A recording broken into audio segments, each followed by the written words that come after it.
El Mirador de la Cruz. Historia escrita y adaptada por Álvaro Ramos para relatos de horror. Existe un lugar cerca de donde vivo. En la época en la cual yo iba en la preparatoria, todos querían ir a ese sitio. Es un punto estratégico en el camino hacia la comunidad de la montaña. Dicho punto funciona como mirador y hay un espacio para estacionar algunos vehículos. Desde ahí puedes ver una gran parte de la ciudad. Eso hacía que los que tenían auto pasaran ahí un buen rato con los amigos y otros llegaban en bicicleta como parte de la aventura. Todos llamábamos a ese lugar como la Cruz, principalmente porque ahí está instalada desde hace unos años una cruz de metal, supuestamente con la idea de proteger la zona. Pero después de los eventos que me sucedieron allí, comienzo a creer en otra versión de la historia. Como ya dije, ese era el lugar de reunión para chicos y no tan chicos para hacer lo que no quería que te vieran hacer en la ciudad. Mis amigos y yo íbamos para tomar algunas cervezas a escondidas de nuestros padres. También fumábamos uno que otro cigarrillo. Mientras tanto los más grandes iban a lo mismo pero mayor cantidad. Llegaban con sus coches con música a todo volumen, con mucho alcohol, cigarros y mujeres. Especialmente por la noche, la Cruz se convertía en un lugar perfecto para encuentros clandestinos. La policía rara vez subía a ese sitio. Los únicos vehículos que transitaban por aquella oscura y solitaria carretera eran camionetas que funcionaban como taxis colectivos, así como uno que otro poblador en bicicleta. Los que pasaban muy seguido eran personas a pie o a caballo que trabajaban en los ranchos vecinos, siempre acompañados de perros y con machete en la mano. Era muy visible su enojo en la cara cuando nos veían en aquel lugar. Pensaban que solamente íbamos a generar basura y a cometer delitos. Y ciertamente no estaban tan equivocados. Cierta tarde de sábado nos pusimos de acuerdo para ir al mirador a celebrar un cumpleaños. Un amigo había conseguido la camioneta de su papá y eso nos permitiría llevar más gente. Aquel día, cuando le dije a mis papás que iría hasta la Cruz a festejar un cumpleaños, ellos me ofrecieron prestarme el coche. Yo les dije que me iría con Abraham en su camioneta, pero ellos insistieron. Nos sentiremos más seguros si te vas en el coche. Además, así te obligas a llegar más temprano. Fue el argumento de mi madre. Acepté, pues no era común que me prestaran el auto y además podría irme yo solo con la chica que me gustaba. Quedamos de vernos todos a las 4 de la tarde en la Cruz. La idea era bajar de allí antes de las 10 para terminar la fiesta en la casa del cumpleañero. Todo había salido como lo habíamos planeado. Esa tarde estuvimos tomando y escuchando música toda la tarde. Recuerdo que tomamos algunas fotos y yo en lo personal había estado con Yasmín muy cerca todo el rato. Cuando eran cerca de las 8 de la noche llegaron 3 vehículos más. Era un grupo de jóvenes más grande que nosotros con alcohol y visiblemente más infestados. De inmediato se unieron a nuestra fiesta y todos comenzamos a convivir. Conforme pasaba la noche ellos se comportaban más intensos. Proponían juegos más extremos y querían bajarnos a nuestras amigas. Lo malo es que tampoco querían compartir las suyas. Inevitablemente eso comenzó a causar fricciones entre nosotros. Jazmín y yo nos alejamos de la fiesta y nos subimos al coche y manejó un poco más adelante para tener mayor privacidad. Los demás se quedaron allí un poco molestos. No te tardes mucho porque acabando esta botella nos vamos, me dijo Raúl. Le dije que cualquier cosa los iba a ver en la casa del cumpleañero. Mientras la chica y yo nos besábamos, comencé a tener la sensación de que afuera alguien nos estaba observando. Tenía las luces del coche apagadas para no llamar la atención y afuera no había absolutamente nada de luz. Si bien esa noche la luna daba suficiente luz, los enormes árboles de la zona nos dejaban en completa oscuridad. Tampoco teníamos teléfonos celulares. En esa época muy pocos podían tener uno. Así que si quería ver algo tenía que encender la luz del auto. Espera, le dije a ella. Voy a prender la luz. No, así déjala. Es que escuché algo. No vayan a ser esos cabrones si nos quieran tomar una foto o algo por el estilo. Yo no escuché nada, pero bueno, deja que me acomode la blusa. Cuando prendí la luz del interior, escuchamos el crujir de varias ramas secas en el suelo. Si no era una persona, seguramente era un animal que rondaba alrededor. ¿Ves que sí escuché algo? Enciende el carro por cualquier cosa, me respondió ella. No, vamos a esperar. Puede ser solamente un perro o algún animal de esos nocturnos. Nos quedamos en silencio para escuchar hacia donde caminaba aquello, pero ya no logramos escuchar nada. Después de unos minutos de confirmación nos sentimos más tranquilos y regresamos a lo nuestro. Estábamos allí en medio de la nada cuando algo pasó corriendo por encima del coche. Escuchamos pisadas sobre la lámina y cómo recorrió desde el cobre hasta la cajuela corriendo. Jazmín dio un salto de miedo, yo de inmediato encendí las luces del coche. No veía nada y de inmediato lo encendí y salimos de ahí lo más rápido posible. Cuando llegamos a la cruz vimos que la camioneta de Abraham ya no estaba, por lo cual no nos detuvimos y volvimos a la ciudad. Tanto ella como yo estábamos francamente asustados. Tanto que no quisimos ir a la fiesta, yo además estaba preocupado porque el coche tenía visibles abolladuras en el techo. Lo que sea que fuera, si pesaba lo suficiente como para doblar la lámina. Sabía que en mi casa me iban a castigar y era mejor darme prisa. Para el lunes estaba castigado porque obviamente mis padres no me creyeron la historia. Ellos pensaban que mis amigos ya borrachos comenzaron a pasar por encima del coche. Mis amigos creían que yo los había dejado por irme con Jazmín. Y ella, que había estado ahí, creía que todo lo que había pasado era una broma planeada por mis amigos. Hasta que en esa misma semana una compañera de la escuela nos llevó un periódico para mostrarnos una noticia. Un muchacho se encontraba desaparecido desde el día sábado. Había salido de su casa para ir a una fiesta y nunca volvió. Sus amigos dicen que en algún momento el muchacho se alejó para ir al baño y ya no regresó. Lo esperaron y lo buscaron, pero al ser de noche era imposible encontrarlo. Pensaron que seguramente había vuelto a su casa, pues minutos antes se le veía muy nervioso.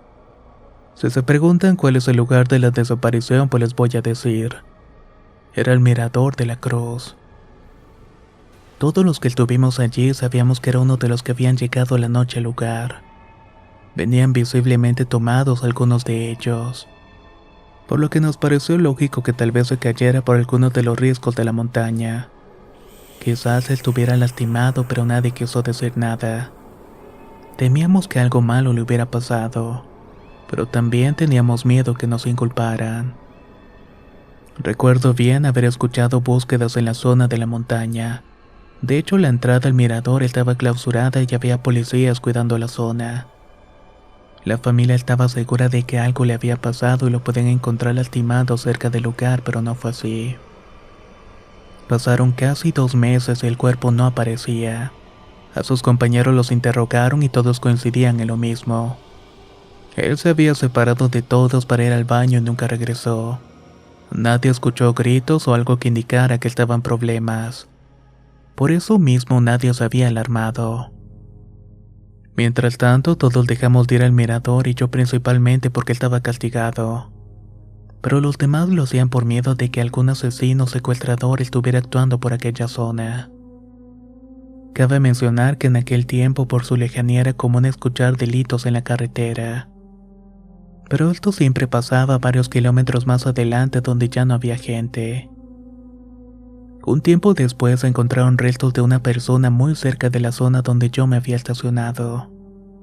En la ciudad se contaba que era parte del cuerpo de aquel muchacho. Pero la verdad es que esa información solamente la tenía la policía y su familia. Solamente que el hecho había corrido como la pólvora. Tuvieron que pasar varios meses para que la gente regresara por allá. Aquel evento se olvidó y pareciera que nadie hablaría de ello. Entre mis amigos comenzaron a circular muchos rumores y leyendas urbanas. Una de ellas era que en la zona se aparecía el diablo. Esa era la razón por la cual habían puesto la cruz en ese sitio para alejarlo. Otra historia hablaba sobre una supuesta criatura mitad hombre y mitad animal que vive en esa parte de la montaña, y que supuestamente ataca a los vehículos y caminantes a altas horas de la noche. Sobre la última leyenda mucha gente tenía diferentes versiones. Unos dicen que es como un oso, pero los brazos son de un humano. Otros dicen que es un perro enorme con los ojos rojos que ataca y devora a los que pasan solos por allí. No hay evidencia de nada de eso, pero mucha gente cree en aquello. Pero cuando iba en el último semestre de la preparatoria, un profesor nos encargó un proyecto. Era de botánica y trataba sobre clasificar varias especies de plantas y floras endémicas de la zona. Algunas de esas plantas solamente se consiguen en las zonas más metidas en la montaña. Por lo que buscamos a alguien del pueblo vecino para que nos ayudara a conseguir aquello. Así conocimos a Vicente, un joven de otra escuela que jugaba voleibol con el hermano de una compañera. Él era de aquella zona y su familia se dedicaba a la venta de plantas, siembra de flores de ornato y cosas así. Él nos ayudaría a conseguir vegetación y musgo para conservar las plantas. Otras nos las vendería a su familia, pero para esto tendremos que ir a su pueblo. Subimos un domingo y llegamos temprano para aprovechar el día y pasear por el sitio. Teníamos que aprovechar pues el clima de arriba era más agradable que en la ciudad. La familia de Vicente nos atendió de maravilla y nos invitó a comer, pero fueron muy precisos. Váyanse antes de las 6. La neblina a veces baja muy rápidamente y pueden tener algún accidente. Hicimos lo que teníamos que hacer y para eso de las 5 de la tarde ya estábamos listos para irnos. Veníamos de regreso muy pendiente pues ya se empezaba a notar la neblina en la zona. Éramos 4 personas en el coche de mi padre, 2 hombres y 2 mujeres. Ninguno de los compañeros de equipo habían estado de fiesta meses atrás, por lo que no sabía mucho de lo que había pasado. Transitábamos muy despacio para evitar alguna sorpresa. Conforme íbamos bajando la montaña, el clima parecía empeorar poco a poco. Estaba oscureciendo muy rápidamente y la neblina estaba cada vez más y más densa. Alina, una de mis compañeras, dijo que nos detuviéramos en la cruz. Allí había un espacio para esperar a que la niebla se disipara, pero yo no quería detenerme por nada del mundo. Aún tenía en memoria lo que había pasado la última vez. Pero muy a pesar era una buena idea ya que casi chocábamos en una curva. Llegamos a la cruz y era tanta la neblina que no podíamos ver nada. No se veía la ciudad ni tampoco la carretera que estaba a unos metros de nosotros. Nos bajamos solamente para estirar las piernas y esperar a que disminuyera. Estábamos ahí platicando cuando Jonás dijo: la última vez que estuve aquí fue para traerle flores a mi bisabuelo. Al parecer la cruz que estaba en ese lugar se puso para sustituir a otra cruz más pequeña que la familia de Jonás había puesto en memoria de su bisabuelo. La historia del señor era que cuando era joven era muy aficionado a la bicicleta. Solía entrenar las subidas en esa carretera y en aquel tiempo era de tierra. Por la inclinación del terreno, esa ruta era perfecta para entrenar largas distancias. El bisabuelo de Jonás lo sabía y una mañana salió de su casa en la bicicleta.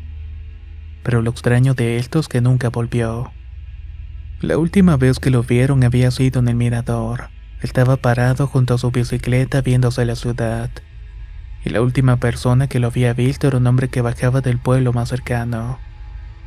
Incluso lo conocía por las tantas veces que se lo encontraba en el camino. El hombre dice que el abuelo de mi madre estaba ahí parado con su bicicleta con el casco puesto, nos dijo Jonás. Pero nadie explica por qué el cuerpo lo encontraron del otro lado de la carretera en un arroyo. No tenía marcas de golpes por alguna caída o de algún tipo de violencia. ¿Y entonces cómo lo encontraron?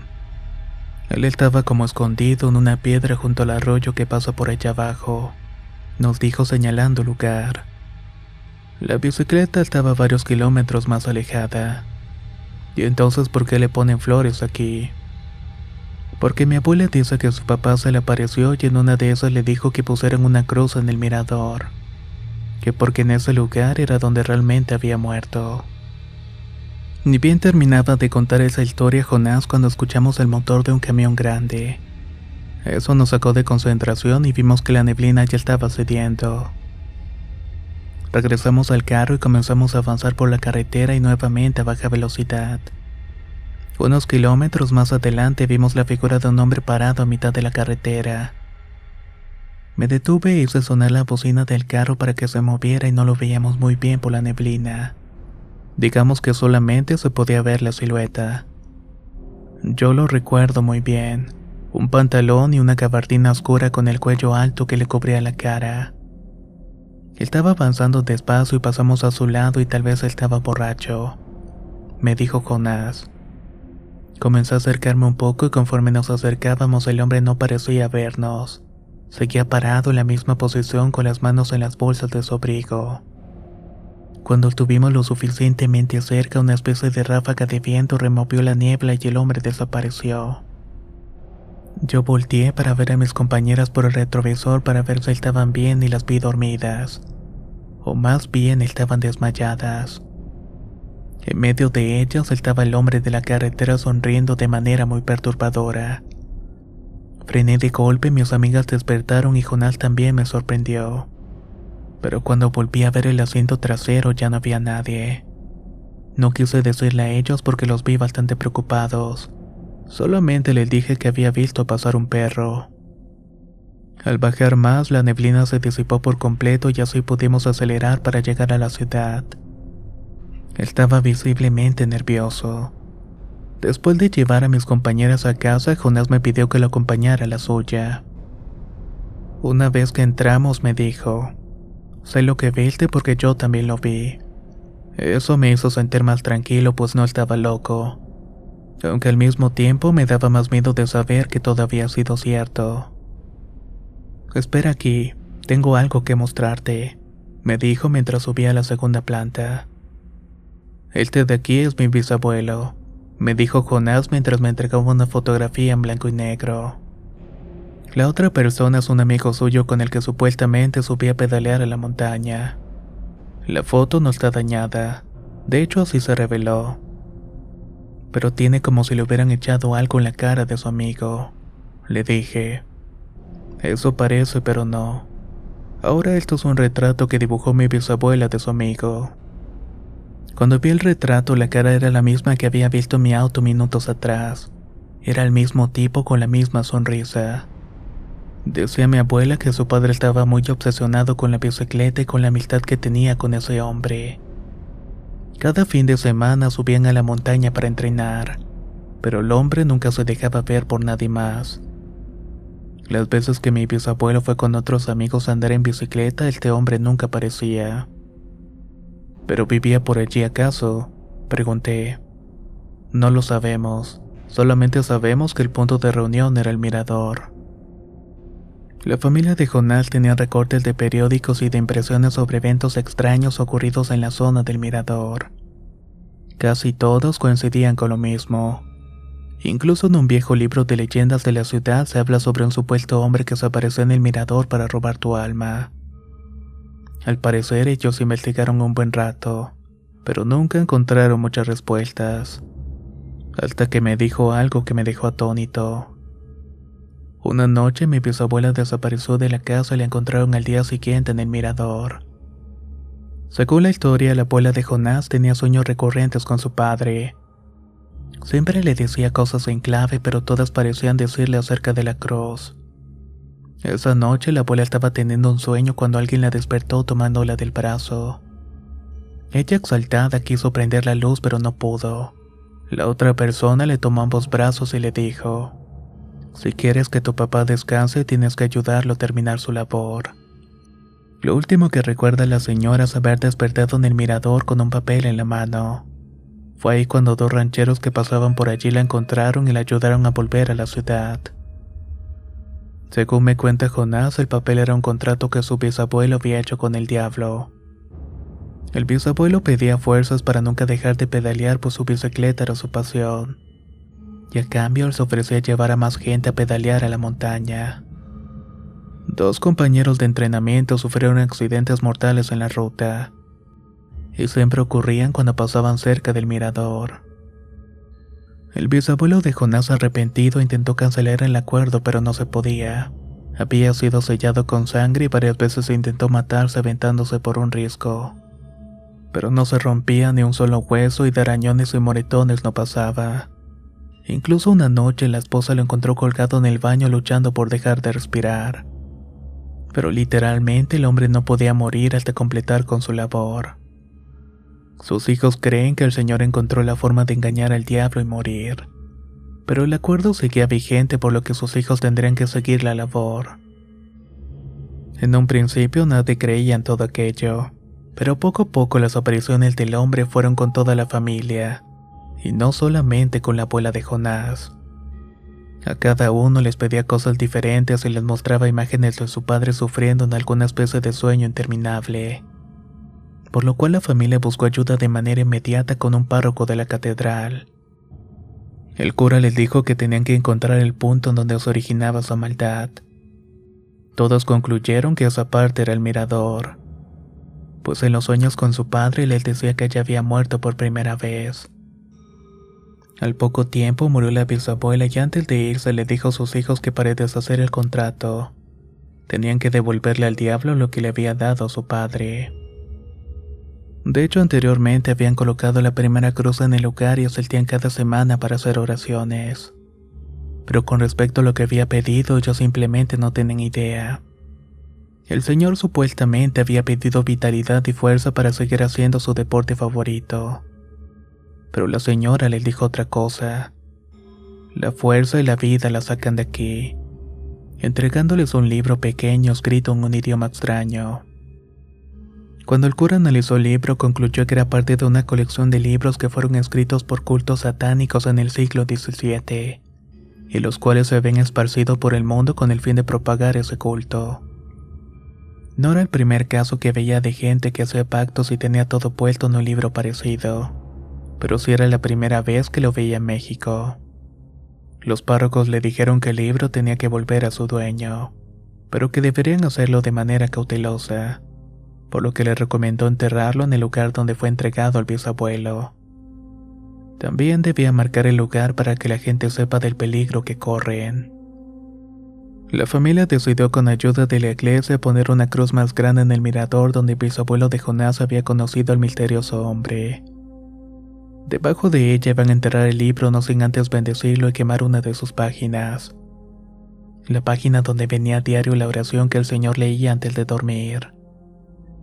La familia sí lo hizo y se dijo que era una donación para la iglesia. El municipio aceptó gustoso, ya que para esa época era muy católico. Oye, ¿y si alguien desentierra el libro o si un día se quita la cruz? Pregunté. Para eso seguimos aquí, me respondió la abuela de Jonás, que escuchaba a todos desde la cocina. Abuela, no te escuché. Algo que te faltó contarle a tu amigo es que cuando mi madre descubrió la verdad, también supo que leyendo aquella oración al revés le daría a mi padre la muerte. Por eso, cuando ella supo que mi papá iba a ir a buscarlo para entregar su vida, ella leyó la oración como tenía que hacerlo, causando que mi padre pudiera morir cuando escapó del demonio. ¿Pero qué se refiere cuando decía que había muerto por primera vez en la cruz? Aquella entregó su alma y un hombre sin alma a su muerto en vida. La hora anciana me dijo que evitara a toda costa ese lugar. Algún día la misma tierra va a terminar por dejar salir lo que tiene dentro, y ese libro regresará a las manos del demonio. Por el momento ese tipo sigue en la montaña, alimentándose de personas inocentes que pasan por las noches o de almas perdidas que andan siempre en búsqueda de algo más. La gente del pueblo lo sabe, y en la ciudad solamente nosotros, el padre Fidencio, que se llevó el secreto a la tumba. Pero te lo contamos a ti porque sabemos que tuviste un encuentro, y que de alguna manera algo te salvó de ser el siguiente. Lo del muchacho no fue un accidente y estoy segura de que él se lo llevó. El diablo se llevó a esa pobre alma perdida, dijo la mujer, provocándome un miedo y una sensación de frío por todo el cuerpo. Tal vez esa noche Jazmín y yo íbamos a ser los siguientes, pero el muchacho que se alejó a orinar terminó tomando nuestro lugar. Tal vez mi alma no estaba tan perdida en ese momento y la de él sí. Eso nunca lo sabré. Pero estoy seguro que las historias que aún se cuentan sobre ese tramo de la cruz no son puros inventos. Hay algo acechando en la oscuridad esperando a la persona indicada para llevársela. Hoy en día el mirador parece un basurero. Ya nadie va y la hierba no deja ver nada. También la alzada de la violencia e inseguridad evita que la gente visite aquel lugar. Ahora pasan más coches en esta carretera y hay más seguridad, pero los mismos policías que cuidan la zona te repiten lo mismo. Hay algo extraño por allí suelto. Seguido los espantan y es muy raro que en esa zona sea el punto donde más cuerpos de gente desaparecida aparecen. Casi todos lo hacen con signos de tortura, como si la maldad se concentrara en ese punto y nadie sabe el por qué. Aunque ahora también lo saben ustedes.